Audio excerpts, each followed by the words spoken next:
Hello साथियों, आइए आज आपको यूपीपी में पूछे गए प्रश्न से परिचित कराऊंगा और इन क्वेश्चन को अगर आप बनाएंगे तो आपके लिए कुछ न कुछ बेनिफिट जरूर मिलेगा। आइए आज देखते हैं कुछ मिक्सिंग क्वेश्चन को हम लोग की कैसे बनाते हैं। जैसे देखिए आप पहला क्वेश्चन, आइए पहला क्वेश्चन का आंसर दीजिए। पहला क्वेश्चन पारियों पर आधारित प्रश्न, पहला क्वेश्चन का आंसर दे।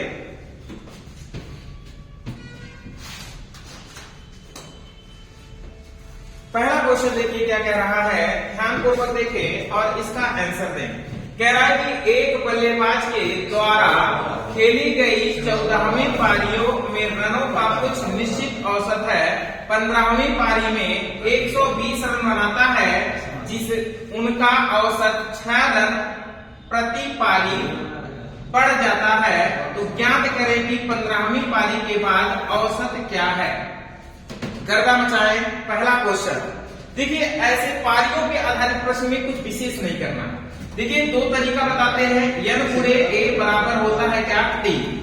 n माने नंबर अर्थात संख्या, n माने नंबर अर्थात संख्या, a माने होता है औसत, औसत। t का मतलब होता है योग, t का मतलब होता है जी योग। क्या होता है, योग। अब देखिए आपके पास नंबर कितना है भैया, 14वीं पारी में उसने कितना किया, तो नंबर आपके पास 14वीं पारी, एवरेज कितना दिया गया है नहीं पता है, तो मान लेते हैं एवरेज आपका x है और गुणा कर देंगे कितना हो जाएगा, 14x हो जाएगा। अब आगे समझे, कह रहा है कि 15वीं पारी में 14 के बाद 15वीं पारी में उसने खेला तो औसत में कितने की वृद्धि हुई, 6 की वृद्धि हुई। तो x प्लस हम लिख देंगे 6। आगे कितना रन बनाया है, तो रन को योग में जोड़ेंगे। 120 रन बनाया है तो 14x प्लस 120 हो जाएगा। इधर देखें 15 का गुणा कर दें तो कितना हो जाएगा जी, 15x प्लस 15 छक्का कितना हो जाएगा 90, इक्वल टू आपका हो जाएगा 14x प्लस कितना हो जाएगा 120। अब देखिए 15x में से 14x से घटा देंगे तो क्या आ जाएगा x, और 120 में से 90 घटा देंगे कितना हो जाएगा 30। अर्थात उसका 14वीं पारी का जो औसत था वो कितना था 30। तो बताइए 14वीं पारी के बाद उसका औसत कितना रहा होगा, 30 का रहा होगा। अगर वो बोलता कि 15वीं पारी के बाद उसका औसत कितना रहा होता, तब 36 रहा होता। तो बताइए 14वीं पारी के बाद अर्थात उसका औसत 30 होगा। अगर 15वीं पारी में पूछेगा तो उसका औसत कितना होगा, 36 होगा। आंसर आपका होगा कौन सा, ए राइट आंसर होगा। डायरेक्ट आप क्वेश्चन को कैसे बनाएंगे, इधर देखिए आप 120 रन बनाया है ना जी 15वीं पारी में, औसत में कितने की वृद्धि हुई जी, 6 की अगर वृद्धि हो रही है औसत में, और कितने पारी में, 15वीं, 15 छक्का 90, 120 रन बनाने पर 90 वृद्धि हो रहा है तो घटा दो भैया कितने का हो जाएगा, 30। डायरेक्ट आपका 14वीं पारी का औसत आ जाएगा। चुटकियों में क्वेश्चन बनाइए। जितना रन बनाए उस रन को क्या करिए, चौने पारी में बनाए, वृद्धि हो तो आपको क्या करना है, घटा देना है, और कमी अगर हो तो आपको क्या कर देना है, जोड़ देना है। डायरेक्ट पारी का औसत निकल कर चला आएगा। बात क्लियर है। आगे बढ़े, अगले क्वेश्चन पे हम लोग देखते हैं। अगला क्वेश्चन बनाए, ये आपके पास अगला क्वेश्चन है। इस क्वेश्चन का आंसर दें, जल्दी करें, कमेंट में दें। देखिए अब आपको कुछ सोचना नहीं। देखिए 18वीं पारी में 90 रन बनाया, 18वीं पारी में कितना रन जी, 90 रन। सोचो 18वीं पारी में अगर 90 रन बनाएगा तो इसका मतलब भैया औसत में वृद्धि हुआ है कि कमी, औसत में 3 रन की क्या हुई है, वृद्धि हुई है। तो इसका मतलब 18वीं पारी में वृद्धि 3 का, तो गुणा कर देंगे 18, 3 कितना हो जाएगा जी, 57। इसका मतलब कि 90 रन बनाया है तो वृद्धि हुआ है तो घटा देंगे, तो इसका मतलब 57 अगर घटाएंगे कितना आ जाएगा, 3, 8 में से घटाएंगे 3, अर्थात औसत कितना निकल कर आएगा। 18वीं पारी का औसत अगर पूछा है तो 17वीं पारी का औसत निकल कर आया आपका 33, 17वीं पारी का, तो 3 इसमें बढ़ जाएगा, तो 18वीं पारी का औसत कितना हो जाएगा जी, 36। ये आपका 18वीं पारी का औसत होगा 36। आंसर आपका तीसरा राइट होगा। बेसिक आप लगा सकते हैं इसमें n गुणे a बराबर t। अगर इससे लगाना चाहे तो इससे भी लगा सकते हैं, आपका क्वेश्चन का आंसर बनेगा ही बनेगा, कोई डाउट नहीं होना चाहिए। अगला क्वेश्चन देखें, अगले क्वेश्चन पे चलें। ये क्वेश्चन आप बनाए तुरंत, आपके लिए बहुत ही सुपर क्वेश्चन, ये यूपीपी परीक्षा में पूछा हुआ क्वेश्चन है। ध्यान पूर्वक पढ़े और क्वेश्चन बनाए। ये ठासु क्वेश्चन है, जल्दी आंसर दे। क्या कह रहा है? एक पिता ने अपने पुत्र से कहा, जितनी तुम्हारी वर्तमान आयु है उतनी आयु मेरी तुम्हारे जन्म के समय थी, तो पिता एवं पुत्र की वर्तमान आयु का योग 54 वर्ष है, तो पिता की वर्तमान आयु बताइए। मतलब भैया इधर देखा हो, इधर देखा, एगो पिताजी रहे, एगो के रहा हो पिताजी रहे, और एगो के रहा हो पुत्र जी रहे। एगो पिता और एगो पुत्र, ये दो लोग थे ना। कह रहा है भैया पिता पुत्र, और जब पिता कुछ यक्ष के रहा हुई है या कुछ के रहा हुई है। अब देखा भैया एगो पिता रहे और एगो के रहा पुत्र। अगर पुत्र के जन्म भरा हो तो 0 बेटा लड्डू करा हुई। अब अगर 0 बेटा के लड्डू करा हुई है, तो अब 0 बेटा लड्डू से कुछ साल बढ़ी कि ना बढ़ी? मान लो कुछ साल बढ़े, यक्ष साल बढ़े, तो एक मतलब यक्ष के हुई है। जब ये एक्स के हुई है, तो इनका पिता कहे तुम्हारे वर्तमान उम्र की ही मेरी उम्र थी तुम्हारे जन्म के समय। एक मतलब पिता उस समय कितने के रहा होंगे? एक्स के रहा होंगे। जब पिता यक्ष के रहा हुई है, इन 0 बेटा लड्डू से यक्ष बढ़े ना, तो पिता यक्ष से यक्ष बढ़े, मतलब पिता वर्तमान में कितने को है? 2 यक्ष के हुई है। अब पिता अगर 2 यक्ष के हैं और ये एक्स के हैं, तो दोनों जने मिलाए कि कितना यक्ष हुई हो? 3 यक्ष हुई है। 3 यक्ष की वैल्यू कितना देगा? 54 देगा।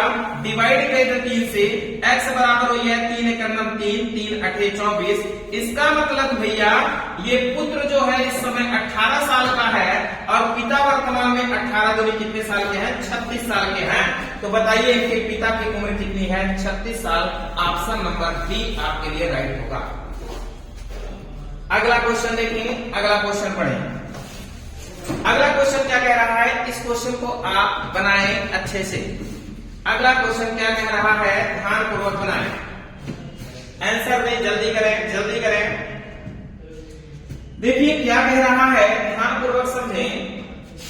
कह रहा है क्या, एक पिता ने अपने पुत्र से कहा, तुम्हारे जन्म के समय मेरी आयु तुम्हारे वर्तमान आयु की 3 गुनी थी।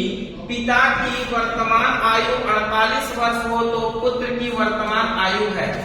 देखिए ऐसे क्वेश्चन को आपको समझना क्या है, सुनिएगा। एगो पिताजी हैं और एगो क्या हो? पुत्र जी हैं।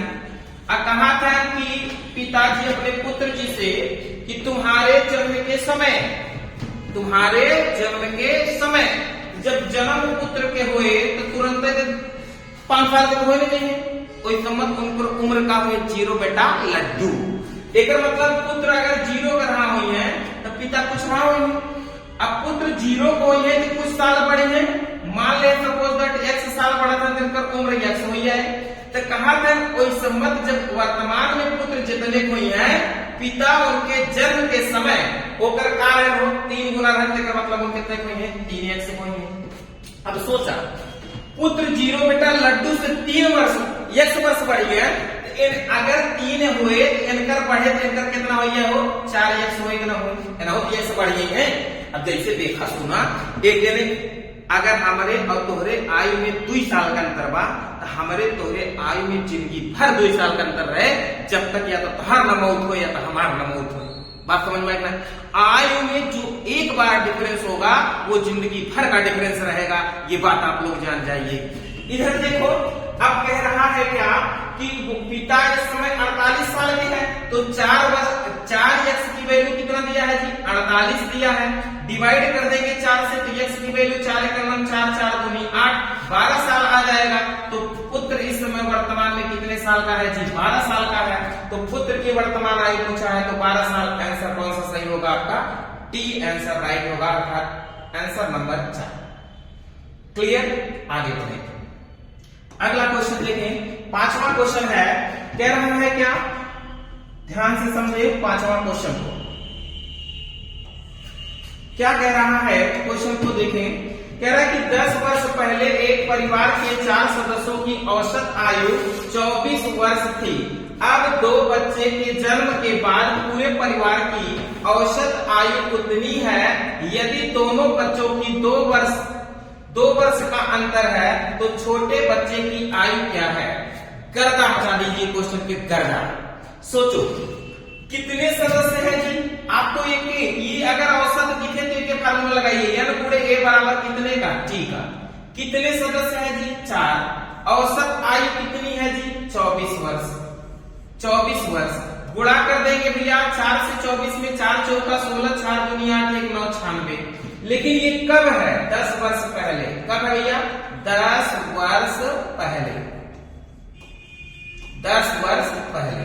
अब सोचो जरा कि अगर 10 वर्ष पहले सब जने 96 जोड़ के रहे तो सब जने 10 साल बढ़ी ना, चारों जने 10 साल बढ़ी। एक जने बढ़ी, एक जने रुका रहे, हम बढ़त रही तू रुका रहा, हम 10 साल बढ़ गए तू बढ़ा, ऐसे तो हो ना। उम्र सबके साथ है, समय सबके साथ है, सब बराबर चलता है। तो एक मतलब चारों जने अगर 10 साल बढ़ी है, एक मतलब भैया कितना हुए? 10 40 साल बढ़ी। इन लोग वर्तमान में कितने साल की योग होगी भैया? 0 और 9 4 कितना हो गया? 13, अर्थात कितना हो गया? 126 साल को वर्तमान में हो गया। अब वर्तमान में 126 साल के चारों जने हो गए, लेकिन कहा था 2 बच्चे का जन्म हुआ तो 4 जने रहे ना, कितना जने हो गए? 6 जने। औसत आयु उतना ही बाटे 24, तो एक गुणा कर भैया 6 चौका 24, 6 दूनी 12, 12 दूनी 14। अब 6 जने हैं कितने के? 144 के। 4 जने कितने हैं? 126 के। घटा भैया 14 में से 6 गए 8, और ऊपर बाद भैया कितना हो? 8। एक मतलब पुत्र के दोनों आयु कितना हो? 8 साल हो। अब कह रहे दोनों बच्चों में 2 साल का अंतर है, तो 2 साल का अंतर कैसे होगा? सोचो, अगर एगो आपका 5 साल का होगा, एगो 3 साल का होगा, तभी तो 2 साल का अंतर होगा। बोलो, तो एक की आयु 5 साल है, एक की आयु 3 साल है, तो छोटे की उम्र पूछे हैं तो छोटे की उम्र कितनी है जी? 3 साल। आपके लिए राइट आंसर होगा। अगला क्वेश्चन देखें।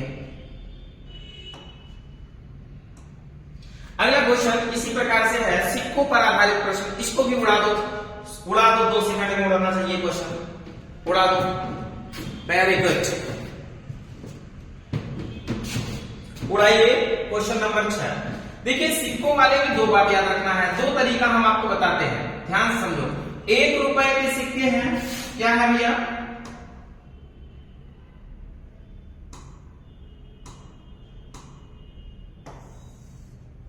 कह रहा है 1 रुपए के सिक्के हैं और 50 पैसे के सिक्के हैं, और क्या है? 25 पैसे के सिक्के हैं। यही है कि नहीं है? कह रहा है कि 1 रुपए के सिक्कों की जो संख्या है, वो सिक्कों का अनुपात जो है वो क्या दिया गया है? ध्यान से देखो, सिक्कों का अनुपात दिया है 4:3:6। तो इसका मतलब इस सिक्कों के हम मूल्य में बदल सकते हैं कि नहीं? मूल्य में अनुपात कैसे बदल सकते हैं? ध्यान से देखो, अगर तुम्हार पापा तुम्हें 4 सिक्का देना और कुल 1 रुपया वाला देना, तो बताओ कई रुपया देना? बोलो, 4 सिक्का देना, 1 रुपया वाला देना, बताओ कई रुपया देना भैया? 4 रुपया देना, 4 रुपया ना। अगर तुम्हारा भैया तुम्हें 3 सिक्का देना और कुल छन्नी वाला देना, तो बताओ कई रुपया देना? 1.5 रुपया देना। एक मतलब तुम्हार बहनी तो उसे खुश हो के 25 पैसा वाला 6 सिक्का दे तो है, तो बताओ के रुपये दी हो? एक मतलब 1.5 रुपये दी। तो टोटल 1.5 3 और 4 कितना हो भैया? 7 रुपये जुटा तो है 5 टोटल। लेकिन क्वेश्चन का बाबा कितना है? 210 रुपया है। तो 210 के आप बराबर कर दीजिए, 7 से डिवाइड करेंगे, 7 तेरी 21, 1 की वैल्यू 30 के बराबर। तो क्या पूछा है? 50 पैसे के सिक्के पूछा है। क्या पूछा है? सिक्के। तो 50 पैसे के कितने सिक्के हैं जी? 3 का मल्टीप्लाई इसमें कर दो, 30 दिए कितना? 90, अर्थात 50 पैसे के 90 सिक्के हैं। अगर 1 रुपया पूछता कितना होता जी? तो 4 से मल्टीप्लाई कर देते 30 में, 4 दिए कितना हो जाता? 12, 120। और 6 का अगर पूछता तो 6 गुणे कितना करते? 30, तो 6 3 18, 100 कितना होता? 80 सिक्के। 1 रुपए के 120 सिक्के, 50 पैसे के 90 सिक्के, 25 पैसे के 180 सिक्के होंगे। ये आपके लिए राइट आंसर होगा। अगर दूसरा तरीका लगाना चाहते हो तो कुछ बात याद रखो, अगर आपको सिक्के को मूल्य में बदलना है, सिक्के को किस में बदलना है, मूल्य में, तो आपको सिक्के के मूल्य में बदलने के लिए हमेशा आपको क्या करना पड़ेगा भैया, भाग करना पड़ेगा। क्या करना पड़ेगा, भाग। लेकिन अगर मूल्य को सिक्का में बदलना है तब आपको क्या करना पड़ेगा, गुणा करना पड़ेगा। बात समझ में आया कि नहीं? तो देखो यहाँ पे हमें क्या सिक्कों का अनुपात दिया है, जिसका मतलब मूल्य में कन्वर्ट करना है। तो देखो इधर 4 में 2 से भाग कर देंगे, कितना हो जाएगा जी, 2x। 3 में 2 से भाग कर दीजिए, कितना हो जाएगा, 3x। 6 में अगर 4 से भाग कर दीजिए, क्योंकि 1 रुपया वाला 1 सिक्का होता है 1 से भाग, 50 पैसा वाला में 2 सिक्का होता है 2 से भाग, चरनी वाले में 4 सिक्का होता है 4 से भाग, बराबर कितने के 221 रुपये के।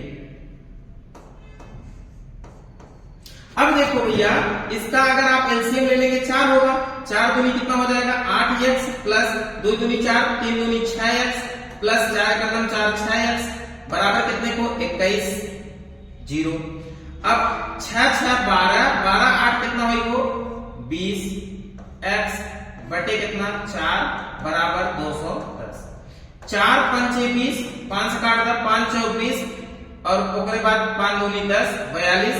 42 का अब आपको गुणा कर देना है, जिसमें कहीं गलती हुआ है था, देख लीजिए 4 है, सॉरी सर यहाँ पे 4 है, 2 लिखे हैं, सॉरी यहाँ पे कितना है 4 है, तो यहाँ पे भी आप जोड़ दीजिए 6 4 10, 10 6 कितना हो जाएगा 16। रुक जाइए एक बार फिर से लगा देंगे। इधर देखो सिक्के को मूल्य में बदलने के लिए भाग और मूल्य को सिक्के में बदलने के लिए गुणा। तो सिक्के को मूल्य में बदलना है तो पहला आपका है 4x और दूसरा है आपका कितना 3x और तीसरा आपका है जी कितना 6x। अब इसमें 1 रुपया वाला है तो 1 सिक्का होता है, 98 में 2 सिक्का होता है, 94 में 4 सिक्का होता है। तो 4x बटे 1 प्लस 3x बटे 2 और प्लस 6x बटे 4 बराबर 210 रुपया के। अब एक हल करा भैया, एलसीएम 4 4 चौक 16x प्लस 2 तिहाई 6x प्लस 6x बराबर 210। 16 6 कितना हुई भैया 22, 6 6 12 6 3 18 और उसके बाद 28 बटे कितना 4x इक्वल टू 210 का। 7 से काट दीजिए 7 चौक 28, 7 3 कितना 21, 4 से 4 काटिए x बराबर कितना आ जाएगा आपका 30 का। अब x बराबर 30 का आ गया तो 30 का 50 पैसे वाला पूछा है, 30 का गुणा कर दीजिए, 30 दिए कितना हो जाएगा 90, अर्थात 50 पैसे के कितने सिक्के होंगे 90 सिक्के होंगे। क्लियर है? आगे बढ़िए, अगला क्वेश्चन लगाइए। अब आप लोग 7वां क्वेश्चन बनाए, जल्दी सेम टू सेम क्वेश्चन है, बनाए जल्दी करें, जल्दी करें क्वेश्चन बनाए। देखिए वही मात्रा वही प्रोसेस लगाएंगे, 1 रुपए 50 पैसे व 25 पैसे, इनके सिक्कों का अनुपात कितना दिया है जी, सिक्कों का अनुपात दिया है आपका कितना 11:4:7। तो इसका मतलब हमको किस में कन्वर्ट करना है जी, मूल्यों में कन्वर्ट करना है। मूल्यों में कन्वर्ट कैसे करेंगे, अगर तुम्हार भैया तो है 11 सिक्का दे रहे, कुल 1 रुपया वाला बताओ कितने रुपये दे रहे हैं 11 रुपया। तुम्हार पापा 50 पैसा वाला 4 सिक्का दे रहे, कितने रुपये दे रहे 2 रुपये दे रहे। तुम्हार बहनी 25 पैसा वाला 7 सिक्का दे रहे, कितने रुपये दे रहे भैया 4 सिक्का का मतलब 1 रुपये, 3 75 पैसा, 1 रुपये कितना 75 पैसा, ऐसे लिख दे बताए। अब इधर देखा जोड़ा 11 2 13 1 कितना हुई भैया 14 रुपया 75 पैसा। यह है एक वैल्यू किसके बराबर होगी बोलिए, इसका वैल्यू होगा 900 कितना 40 के बराबर। अब देखो 0.2 पे है, हटा देंगे 1475 बराबर कितना हो जाएगा 940 और 00 के बराबर होगा। इसी को कोई डाउट, अब डिवाइड कर दो, 25 से काट दे क्या 25 5 125 और यहाँ पे बचेगा कितना 2 और यहाँ पे बचेगा 5 और ये हो जाएगा 5, 25 9 225, 25 से क्या काटा 25 चौका 100। अब किससे कटेगा जी 9 चौक 36, 11 2 13 1 14 75, ठीक तो है, कोई दिक्कत नहीं है। 11:4:7 सही है, वेरी गुड। ये दिया है कि मूल्यों नहीं तर ये इसमें गड़बड़ी हो गया। मूल्य सिक्कों का अनुपात नहीं बल्कि मूल्यों का अनुपात दिया है।